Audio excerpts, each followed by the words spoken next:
मन को एकाग्र कर लीजिए। सारा ध्यान वक्ता के शब्दों पर। डिक्टेशन शुरू होगी अब से 3 सेकंड बाद। स्टार्ट। उपाध्यक्ष महोदय, इसमें कोई संदेह नहीं है, लेकिन कई स्थानों पर देखा गया है कि काफ़ी काम हो रहा है, जबकि कुछ को इतनी उपेक्षा की दृष्टि से देखा जाता है कि वहाँ काम न होने के कारण वे इलाके विकास की दृष्टि से पीछे रह जाते हैं। मैं उत्तर प्रदेश का उदाहरण आपके सामने रखना चाहता हूँ। वहाँ पर चाहे उद्योग धंधों की योजना हो या किसी अन्य विकास के विषय में हो, दूसरे राज्यों की तुलना में वहाँ बहुत कम काम हो रहा है और वह पिछड़ता ही चला जा रहा है।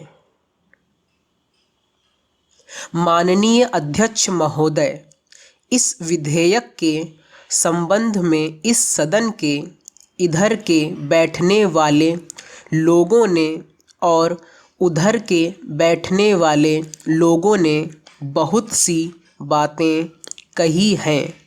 जैसा कि यह विधेयक है, इसको अभी प्रवर समिति के सामने विचार के लिए जाना है और वहाँ से विचार होने के बाद यह इस सदन के सम्मुख फिर से विचार के लिए प्रस्तुत किया जाएगा। तब माननीय सदस्यों को पूरी तरीके से यह अधिकार होगा कि जहाँ तक इसके अनुबंधों का संबंध है उसमें परिवर्तन कर सकते हैं या उनको हटा सकते हैं। कल से जो बातें हो रही हैं वह सब नोट की गई हैं और मैंने बहुत सी बातों को सुना है। प्रवर समिति के उन सब बातों पर विचार किया जाएगा। बहुत से माननीय सदस्यों ने इस तरह की बातें कही हैं, वह बहुत आवश्यक मालूम हुई हैं। जैसा कि मैंने कहा है कि उन पर विचार किया जाएगा। जहाँ तक सहकारिता का संबंध है, चाहे इधर के बैठने वाले माननीय सदस्य हों, चाहे उधर के बैठने वाले माननीय सदस्य हों, सबको यह मांग है कि जब हम जनतंत्र में विश्वास करते हैं और अपने यहाँ प्रजातांत्रिक प्रणाली कायम कर ली है और जबकि देश में गरीबी है और उसका गलत लाभ भी उठाया जाता है, तब सहकारिता की बहुत आवश्यकता है। इसको रोकने की आवश्यकता है। यह सभी लोगों की राय है।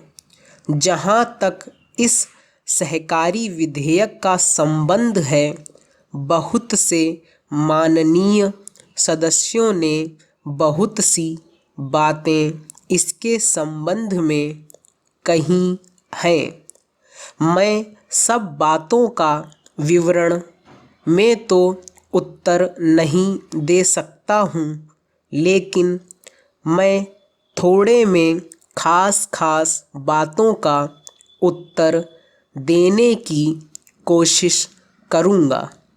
जैसा मैंने अभी कहा, जब हमने अपने यहाँ जनतंत्र कायम किया है तो हमें अपने समाज के ढांचे को बदलना पड़ेगा।